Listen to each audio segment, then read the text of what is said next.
حضور آئے تو سر آفرینش پا گئی دنیا،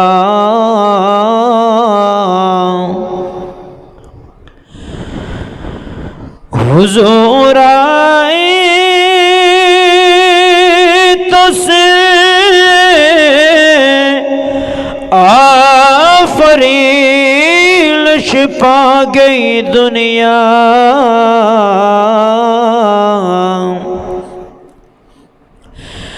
اندھیروں سے نکل کر روشنی میں آ گئی دنیا،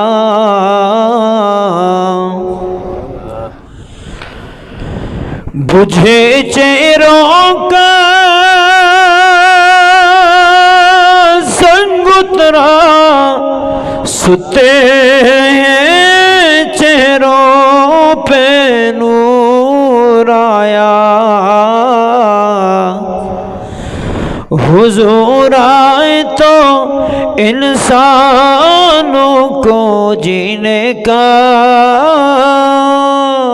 شعور آیا، صلی اللہ علیہ وسلم۔ انتہائی قابل قدر، قابل تکریم، واجب الاحترام میرے معزز محترم بھائیوں، دوستوں اور بزرگوں، ربیع الاول کا مبارک مہینہ وہ آپ نے ابتدائی عشرے میں ہے۔ اس ماہ ربیع الاول میں خالق کائنات نے گمراہی میں ڈوبی ہوئی انسانیت پر رحم کھا کے برائیوں، شرک، کفر، بدعات، رسومات، لڑائی جھگڑے، فسادات میں ڈوبی ہوئی انسانیت، ان پر میرے رب کو رحم آیا اور میرے رب نے ایک ہستی کا دنیا میں انتخاب فرمایا۔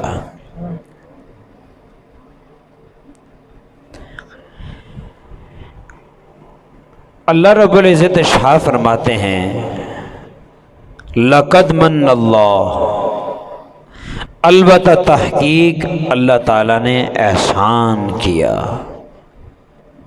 کس پر؟ ایمان والوں پر۔ ایک رسول ان میں سے بنا کے اللہ نے بھیجا۔ اس رسول کا کام کیا ہے؟ اس کا کام یہ ہے کہ لوگوں کو کتاب کی تعلیم دینی، ان کو حکمت کی تعلیم دینی، ان کا تزکیہ نفس کرنا۔ اور آگے اللہ فرماتے ہیں وَإِن كَانُوا مِن قَبْلُ لَفِي ضَلَالٍ مُبِينٍ، اگرچہ سے پہلے لوگ بڑی کھلی گمراہیوں میں تھے۔ اللہ نے جو لفظ یہاں استعمال کیا ہے وہ لفی ضلال مبین کا کہا ہے، کھلی گمراہیوں میں، لفی شرک مبین نہیں کہا۔ اگر صرف شرک مبین کا تذکرہ اللہ فرماتے تو لوگ یہ سمجھتے کہ ان کے اندر صرف ایک ہی ان کے اندر برائی تھی، شرکی، باقی سارے ٹھیک تھے۔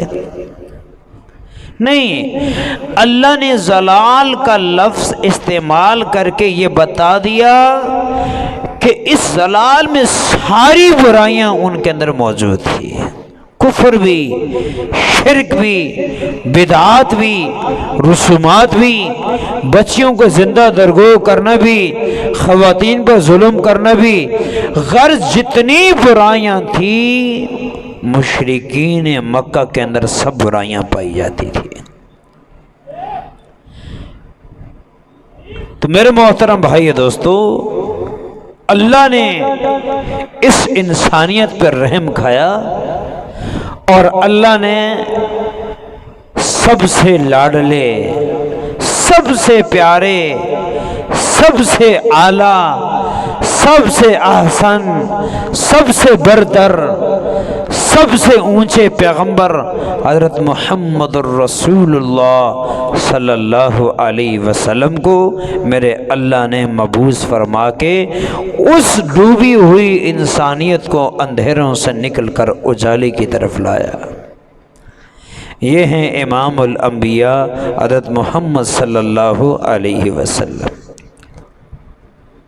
میرے نبی کی آمد سے قبل دنیا میں کتنی جہالت تھی، کتنے فساد تھے، چھوٹی چھوٹی باتوں پر آپس میں صدیوں کی صدیاں لڑائیاں ہوتی تھی، چھوٹی باتوں پر، چھوٹی سی بات ہو گئی اس بات پہ لڑائی چلی، خاندان کے خاندان کٹتے تھے، برادری کی برادریاں کٹ جاتی تھی چھوٹی چھوٹی باتوں پر۔ ہاں، اس لیے کہ اس وقت میں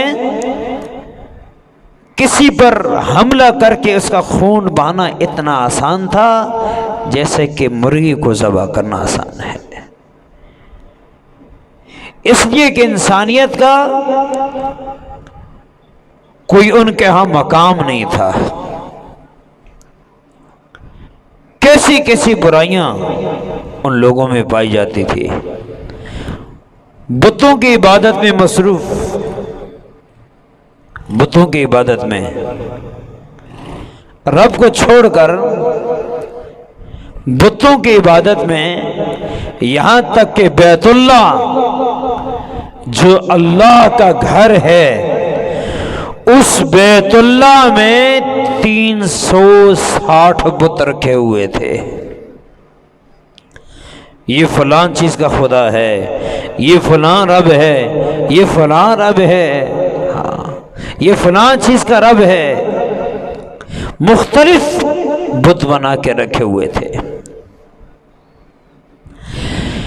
یہاں تک کہ جنہیں اللہ نے پھر اسلام کی دولت سے مالا مال کیا، حضرت ابو ذر رضی اللہ تعالی عنہ، ان کا واقعہ آتا ہے،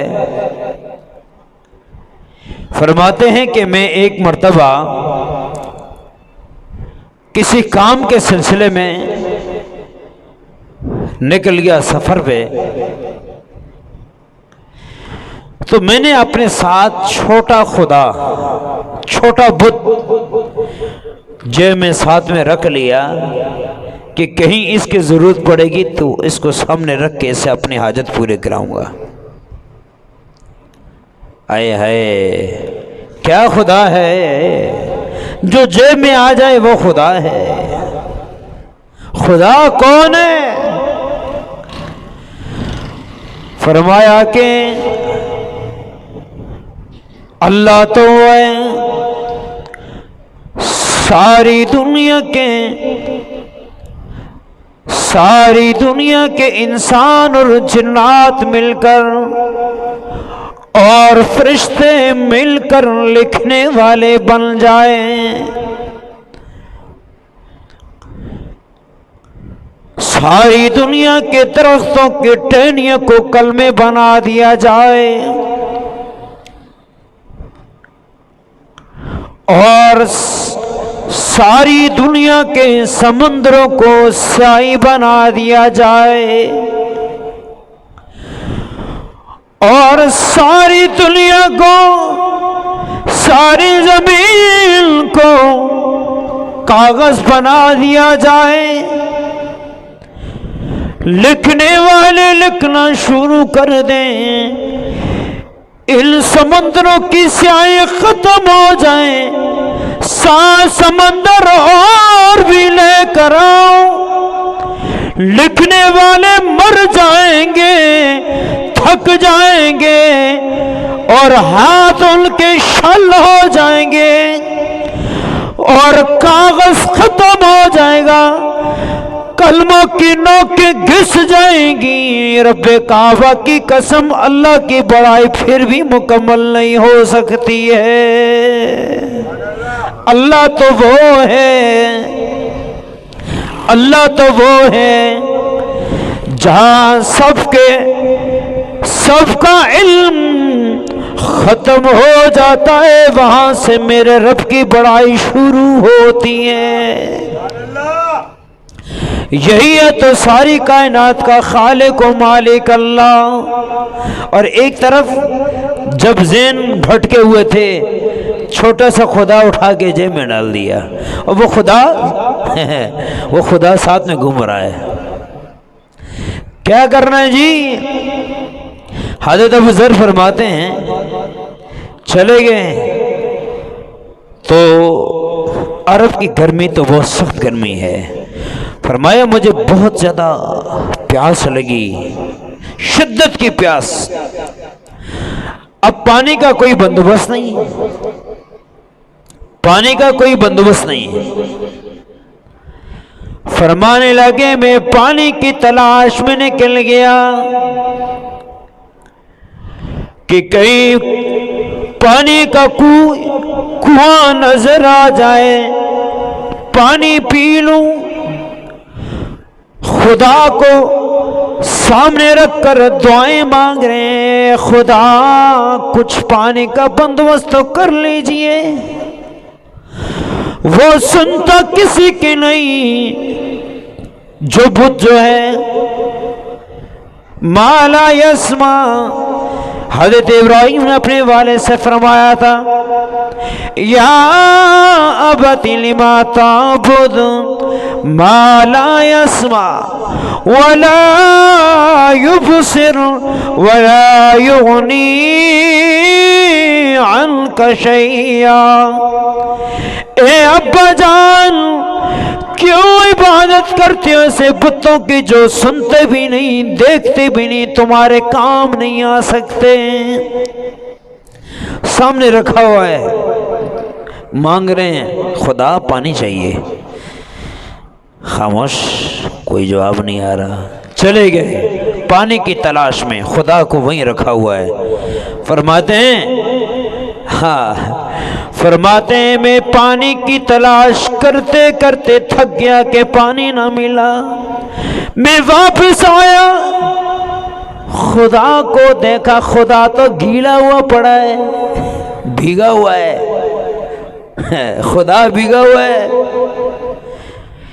میں نے کہا خدا، ہم تو پیاسے مر رہے ہیں اور آپ نہاتے ہو پانی سے، کیسے خدا ہو؟ خود تو پانی سے ٹھنڈا کر رہے ہو اپنے آپ کو، ہمارے لیے پانی کا بندوبست نہیں۔ حضرت ابو ذر فرماتے ہیں کہ میں نے سوچا دیکھوں تو صحیح یہ پانی کہاں سے آتا ہے اس کے پاس۔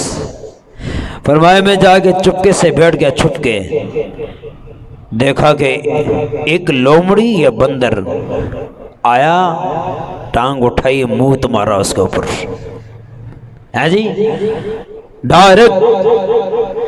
میں نے کہا جو خدا کسی کے منہ سے اپنے حفاظت نہ کر سکے وہ میرے مسائل کیا حل کرے گا؟ میرے دل پہ چوٹ پڑی، یہ کیا گندگی ہے؟ جو اپنے آپ کو پیشاب سے نہیں بچا سکتا وہ ہمارے لیے پانی کا بندوبست کرے گا، یہ ہمارے مسائل حل کرے گا؟ اسی وقت دل پہ چوٹ پڑی، پاک پیغمبر کی خدمت میں آتے ہیں اور ایمان قبول کرتے ہیں، اشہد اللہ الہ الا اللہ واشہد ان محمد عبدہ ورسولہ، مسلمان ہو جاتے ہیں۔ اپنی قوم کے لوگوں میں وہ محنت جا کے شروع کی، ہلچل مچا دی، کتنے قوم قبیلے والوں کو اسلام کی طرف راغب کر دیا۔ بات سمجھ میں آ رہی ہے؟ ہاں میرے بھائیو، یہاں ایک نقطے کی بات آپ کو بتاؤں، یہ موقع ہوتا ہے، موقع، بیماری آئی، خوشی آئی، مسائل آئے، اس موقع پہ انسان کے پیچھے ہدایت چھپی ہوتی ہے، ہدایت چھپی ہوتی ہے۔ ہاں کوئی موقع ایسا آیا، بہت پریشان تھا، اللہ نے مسئلہ حل کر دیا، بہت بیمار تھا، اللہ نے صحت دے دی، بہت بے روزگار تھا، اللہ نے روزگار دے دیا، بڑے مسائل تھے، اللہ نے مسائل حل کر دیے، بہت بڑی پریشانی سے اللہ نے بچا دیا۔ اس کے پیچھے ہدایت چھپی ہوتی ہے. لے لو ہدایت کو، ہدایت کو لے لو، جس سے اللہ نے حضرت ابو ذر کو دکھا دیا کہ جو اپنے آپ کو پیشاب سے محفوظ نہ کر سکے وہ تیرے مسائل کو کیسے حل کرے گا. یہ وقت ہوتا ہے ہدایت کا. جو قبول کرے گا، جو قبول کرے گا وہ بچ جائے گا، جو قبول نہیں کرے گا تو وہ قیامت تک اور موت کے بعد بھی ہمیشہ ہمیشہ کے لیے جی ذلیل اور خوار ہوگا. اللہ ہماری حفاظت فرمائے. بتوں کی عبادت، اللہ کو چھوڑ کے کس کی عبادت ہو رہی تھی؟ بتوں کی. لفی ضلال مبین، کھلی گمراہی میں بتوں کی عبادت. ایک اور صحابی ہیں حضرت عمر بن جموح رضی اللہ تعالی عنہ. اللہ نے ان کے اولاد کو، ان کے بیٹوں کو اللہ نے ایمان کی دولت سے نوازا. حضرت عمر بن جموح رضی اللہ تعالی عنہ کلمہ پڑھ کے، ان کے اولاد کلمہ پڑھ کے مسلمان ہو گئے، بیوی بھی کلمہ پڑھ کے مسلمان ہو گئی. اب انہوں نے اپنے اسلام کو چھپایا ہوا ہے، اپنے اسلام کو چھپایا ہوا ہے کہ ان کے سامنے ہماری بات آشکارا ہو جائے گی، ہمیں خواہ طرح طرح کی تکلیفیں دیں گے. تو عمر بن جموح رضی اللہ تعالیٰ نے، جو ابھی اسلام کی دولت سے مالا مال نہیں ہوئے تھے، وہ ڈر رہے ہیں کہ کہیں ایسا نہ ہو کہ میرے بچے، میری بیوی اس آدمی کی تبلیغ سے متاثر ہو کر اسلام قبول نہ کر لیں. اور بیوی اور بچے ڈر رہے ہیں کہ کہیں ہمارا اسلام ان پر ظاہر نہ ہو جائے اور یہ ہمارے کو تکلیف نہ پہنچائے. تو حضرت عمر بن جموح نے اپنے بیوی سے تذکرہ کر لیا کہ مجھے خوف ہے کہ اس مبلغ، اس داعی کی باتوں میں یہ آ کر کہیں اپنے باپ دادا کے دین نہ چھوڑ دیں. تو ان کے بیوی نے فرمایا کہ یہ بیٹا آپ کو ان کی مجلس میں جا کر بیٹھا ہے، ان کی باتیں سن تو لو، یہ کیا چاہتا ہے، یہ کیا باتیں کرنا چاہتا ہے. تو نے کہا لگتا ہے کہ یہ پٹڑی چینج ہو گئی ہے. کہ میں آپ کو کہہ رہی ہوں کہ صرف باتیں تو سن لیں ان کی. تو انہوں نے اپنے بیٹے کو بلایا، کہ یہ محمد صلی اللہ علیہ وسلم ان کے ساتھی کیا باتیں کرنا چاہتے ہیں. انہوں نے سورہ فاتحہ پڑھی، الحمدللہ رب العالمین الرحمن الرحیم مالک یوم الدین ایاک نعبد و ایاک نستعین اهدنا الصراط المستقيم صراط الذين أنعمت عليهم غير المغضوب عليهم ولا الضالين.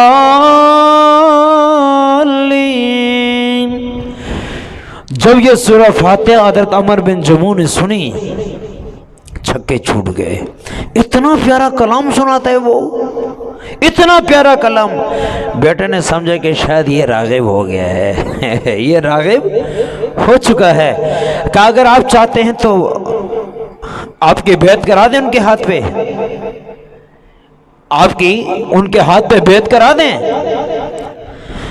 انہوں نے فرمایا میں ڈائریکٹ بیعت نہیں کروں گا. انہوں نے ایک بت بنا کے رکھا تھا، منات، لکڑی کا بت بنا کے رکھا تھا. انہوں نے بڑا خوبصورت بنا کے رکھا ہوا ہے، روزانہ اس کو خوشبو ملتے ہیں. تو فرمایا، حضرت عمر بن جموح فرمانے لگے میں براہ راست ایمان قبول نہیں کروں گا، پہلے اپنے معبود سے جا کر مشورہ کروں گا، منات سے جو رائے وہ دے گا تو پھر میں جا کر اسلام قبول کروں گا. آ گئے بت کے سامنے، خدا جی یہاں کوئی اور مبلغ دین اسلام کی دعوت دینے آیا ہے، اگر آپ مشورہ دیتے تو میں اس کا دین قبول کر لوں۔ مشورہ لے رہے ہیں کس سے؟ بت سے۔ کافی دیر گزر گئی، جواب کوئی نہیں آیا۔ فرمانے لگے معبود لگتا ہے آپ ناراض ہو گئے میرے سے، لگتا ہے آپ مجھ سے ناراض ہو گئے کہ میں آپ کو چھوڑ کر کہیں اور جا رہا ہوں۔ اچھا اس وقت آپ غصے میں ہیں، چلو تھوڑی دیر کے لیے مہلت دے دیں، کچھ دیر کے بعد پوچھ لوں گا، کچھ دیر کے بعد آپ سے رائے لے لوں گا کہ میں ادھر جاؤں یا نہ جاؤں۔ اچھا جی، اللہ اولاد کو فکر ہے کہ میرا باپ کیسے رائے راست پہ آ جائے۔ ان کے ایک بیٹے نے حضرت معاذ بن جبل رضی اللہ تعالیٰ عنہ کو ساتھ میں لیا، جس جگہ پہ بت موجود ہے اس بت کو وہاں سے اٹھایا، اور راتوں رات خدا کو گھمایا جا رہا ہے، ان کے بنائے وہ خدا کہاں لے گئے؟ بنو سلمہ قبیلہ تھا، ان کا ایک گندگی کا کنواں تھا، اس بت کو اٹھا کے اس گندگی کے کنویں میں پھینک دیا۔ صبح حضرت عمر بن جموع کھڑے ہوئے، نیند سے بیدار ہوئے، اور یہ ساڑا بت کے معبود کتے ہے؟ آئینہ وہ کدھر گیا معبود؟ وہ میرا خدا کدھر گیا؟ بہت غصے میں، بہت پریشان ہے، یہ کون گستاخ ہے؟ تلاش کرتے کرتے کرتے جا کر دیکھا کہ جس سے حاجتیں مانگ رہے ہیں وہ بیچارہ گندگی کے ڈھیر میں پڑا ہوا ہے، گندگی کے ڈھیر میں، بہت تیش میں کہ مجھے نظر آ جائے نا جس نے میرے معبود کے ساتھ یہ کیا ہے تو میں اس کو ایسی سزا دوں گا نا، یاد رکھے گا وہ۔ اٹھا کے لے آئے، ہاں لے کے آئے ہیں جی، ہاں رب تو ہمارے لیے پانی برساتا ہے، ہم پر پانی برساتا ہے، ہمارے لیے پانی کا بندوبست کرتا ہے جسے ہم نہاتے بھی پیتے بھی ہیں، اور وہ خدا ایسا ہے اس کی گندگی کے دور کرنے کے لیے عمر بن جموع لگے ہوئے ہیں، پانی سے ان خدا کو دھلا رہے ہیں، نہلا رہے ہیں، نہلا کے گندگی صاف کر دی، خوشبو ملی، پھر رکھ دیا۔ اگلے دن بچے نے معاذ بن جبل کے ساتھ مل کے پھر اٹھا کے گندگی کے ڈھیر میں ڈال دیا، پھر اگلے دن یہی غصہ، یہ معاملات، دوسرے دن بھی، تیسرے دن بھی یہی معاملہ۔ تو انہوں نے کہا کہ ایسے تو سمجھ میں نہیں آ رہا، ایک تلوار لی اور تلوار لے جا کر اس کے گلے میں لٹکا دی، اس کے گلے میں، اگر تیرا اندر کوئی خیر ہو نا تو تو خود ہی نمٹ لینے سے، یہ جو دشمن آ رہا ہے یہ اتنی بدتمیزی کر رہا تو خود ہی سے نمٹ لینا۔ اچھا جی، سو گئے، بچے انتظار میں ہیں کب ابو نیند کے آغوش میں جاتے ہیں، سو گئے، پتہ چل گیا پکے ہو گئے انہیں نیند میں، آگے جی شکاری آگئے اٹھایا اب، اچھا جی آئے تو خدا تو وہ ہوتا ہے جو دوسروں کی حفاظت کرتا ہے، اس کے لیے تو بیچارے کی تلوار رکھی ہوئی ہے تاکہ اس کی حفاظت ہو جائے، ہے نا جی، اس کی حفاظت کے لیے تلوار رکھی ہوئی ہے۔ آئے، تلوار اٹھائی، سائڈ پہ رکھی، باہر لے کے گئے، ایک کتا مردہ پڑا نظر آیا، اس کتے کو، مردے کتے کو بت کے ساتھ باندھ کر پھر اسے گندگی کے ڈھیر میں جا کے ڈال دیا۔ اب صبح جب حضرت عمر بن جموع اٹھے غصے میں، آج تو تلوار رکھی تھی پھر بھی دفاع نہیں کر سکا اپنا، جب ادھر گئے جا کے دیکھا کہ آج تو معبود کتے کے ساتھ بندھا ہوا ہے آج تو معبود کتے کے ساتھ بندھا ہوا ہے۔ فرمایا جو اپنے آپ کو اس گندگی سے، اس کتے سے نہ بچا سکے، وہ میرے مسائل حل کر سکتا ہے، جاؤ دفع کرو، وہاں پڑا ہے وہیں پڑا رہے۔ میرے رب کو ہدایت کا فیصلہ کرنا تھا، انہوں نے اس وقت کو قیمتی جانا، قیمتی کہتے ہیں نا نیکی کا دل میں اللہ رجحان ڈال دے، کر لو، یہ اللہ کی طرف سے مہمان آیا ہے۔ میں نے اس عنوان پر بیان کیا تھا ایک دفعہ، یہ اللہ کی طرف سے مہمان بن کے آیا، قبول کر لو، نہیں کرو گے تو یہ واپس چلا جائے گا۔ اس کو وہی چھوڑا، اسی وقت آئے، ساری زندگی کی بت پرستی سے توبہ کر کے کلمہ پڑھ کے مسلمان ہو گئے۔ بات سمجھ میں آ رہی ہے؟ اللہ فرما رہے وَإِن كَانُوا مِن قَبْلُ لَفِي ضَلَالٍ مُبِينٍ، کھلی گمراہی میں تھے، کھلی گمراہی میں، ہاں کھلی گمراہی میں تھے، تو میرے اللہ نے اپنے حبیب کے صدقے، ان کی محنت کے صدقے، میرے اللہ نے ان کو ایمان کی دولت سے مالا مال کیا۔ کیسی کیسی برائیاں تھیں، کیسے کیسے بچیوں کو زندہ دفن کرنا، بچیوں کو زندہ دفن کرنا۔ ایک صحابی نبی علیہ السلام کے پاس آئے، یا رسول اللہ، کارگزاری سنا رہے حضور کو، یا رسول اللہ بہت بڑا ظلم کیا ہے،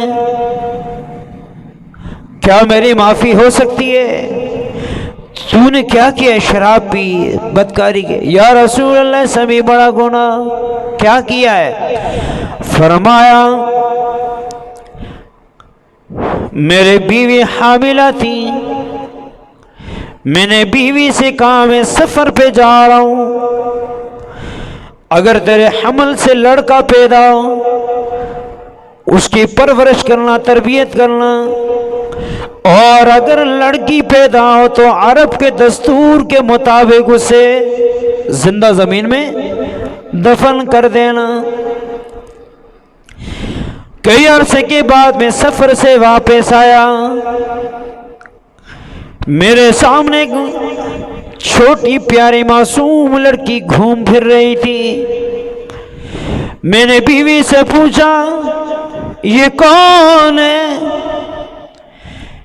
کہنے لگی اگر آپ ناراض خفا نہیں ہوتے تو آپ کو کارگزاری سناؤں۔ آپ سفر پہ نکل گئے، پیچھے کوئی نہیں تھا، میرے دل بہلانے والا بچی پیدا ہوئی، اس کو اپنے سینے کے ساتھ لگاتی تھی، دل بہلتا تھا نا، یہ ابھی اس عمر تک پہنچ گئی ہے۔ تو فرماتے ہیں خون گردش کر رہا ہے میرا، لوگ مجھے تانے دیں گے۔ میں اس بچی کو اپنے ساتھ میں نے لیا، ماموں کے گھر لے جانے کے بہانے ساتھ میں لیا، اور میں نکل پڑا۔ چلتے چلتے ایک صحرا جنگل میں پہنچ گیا، اس بچی کو میں نے اپنے کاندھے سے نیچے اتارا اور میں نے کھدائی شروع کی۔ وہ معصوم بچی سوال کر رہی ہے ابا جان کیا کر رہے ہیں آپ؟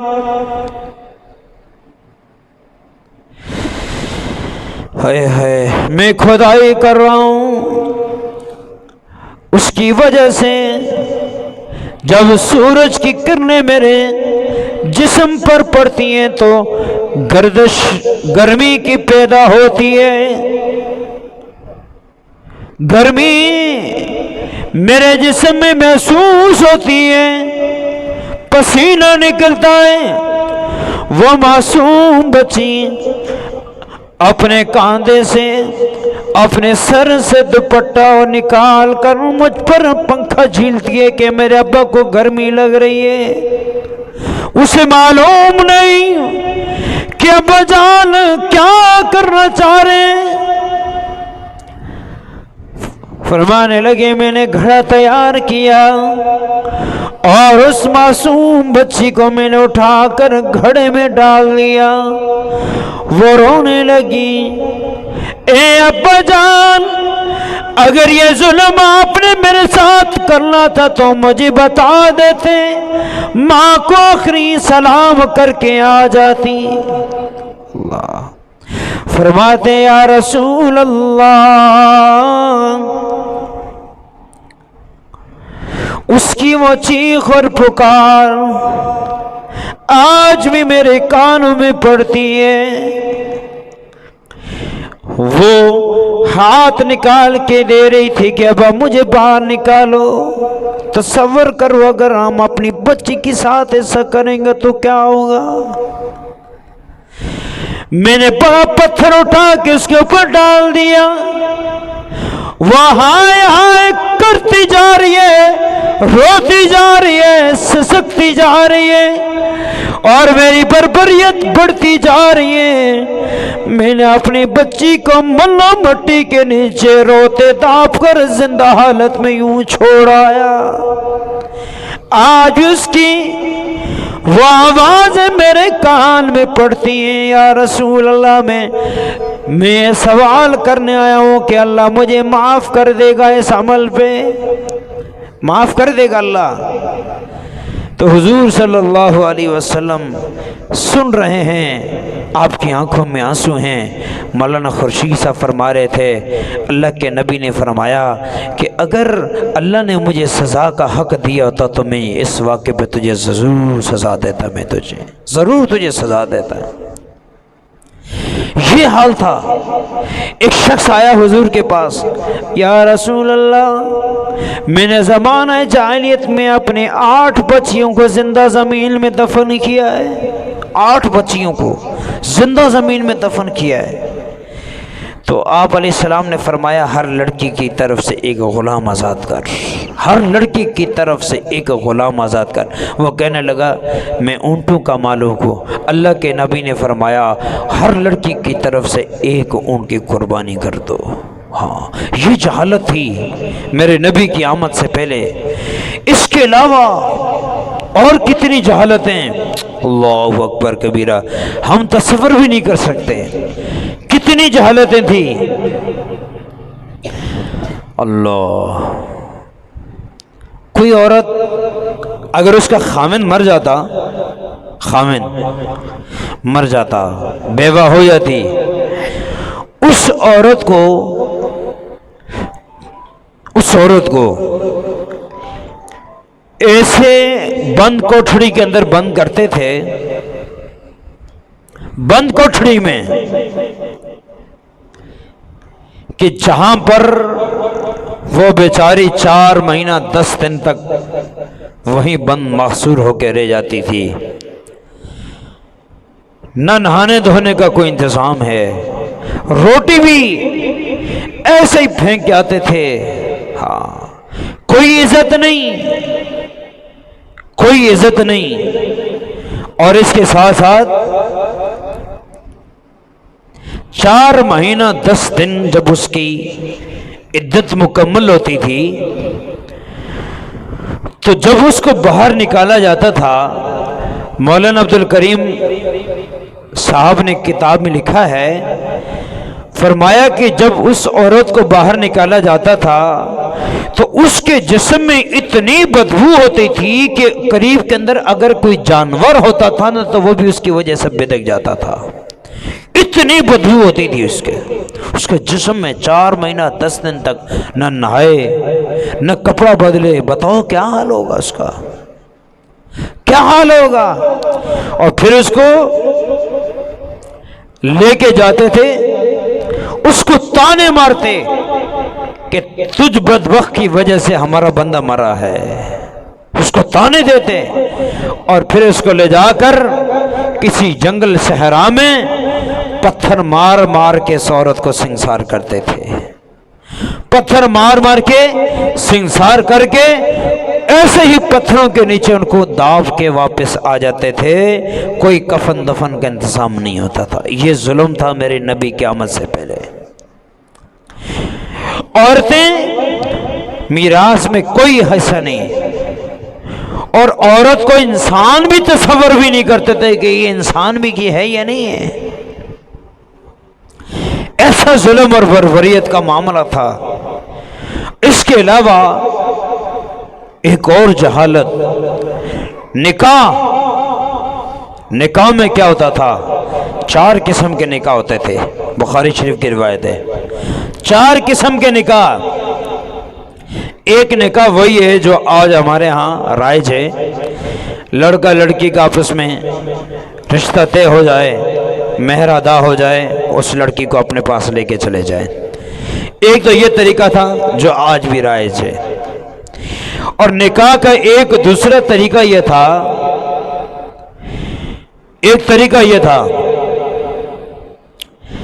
کہ عورت کو خاوند اس کا اپنے پاس گھر میں لے آتا، کچھ وقت اس کے ساتھ گزارتا، اور پھر اس عورت کو کسی اعلیٰ حسب نسب والے مرد کے پاس بھیجتا کہ اس کے پاس جا اور اس کے ساتھ وقت گزار. کیوں؟ نعوذ باللہ وہ اس کے ساتھ پھر بدفعلی بدکاری کرتا تھا.